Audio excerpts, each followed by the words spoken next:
Abang-abang mga kamodel, pagbabalik. Good day mga kamodel. Another day, another model. Outfit check. Hey, alright. Pero may tatak pa yan. Hey, tara, tour namin kayo sa aming munting shop. Ganda, maliit lang. Tara, tour namin kayo sa aming munting shop. Pakita natin ang ating mga project. Tara. Hey, alright. Yan, ito. Meron tayong mga bagong project ngayon. Bali, ito yung isang project natin na dadalahin to somewhere in Mindanao. Yan. Bali, hinati namin sa dalawa yung base kasi hindi kasya sa cargo. Yan. Meron pa tayong isang project. Ito. Teka, tingnan natin. Yan. So, medyo secret tong project na to.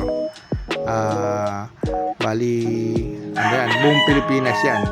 Abangan nyo yan. Hintayin nyo lang. Makikita nyo kakalabasan yan. Ito nga pala, may bago tayong project. Yan. Isa pa natin project. Ginagamitan natin to ng combine ng 3D printer at ng laser cutting. Yan. Bali, abangan nyo yung mga technology natin, mga model natin using our new technology. Okay. Alright. May tatak pa talaga yan. And ito nga pala ang ating laser cutting. Yan, another project natin to.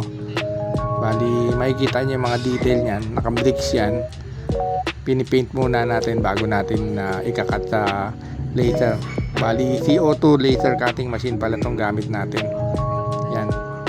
Abangan nyo yung kakalabasan yan. Ito, yan yung mga pyesa natin. Yan, naka-bricks yan mga yan kung mapapansin nyo. Bali, ito yung magiging final na kakalabasan niyan. Bali, pyesa-pyesa lang muna tayo. Mga kamodel, pagbabalik. Nandito lang. Alright.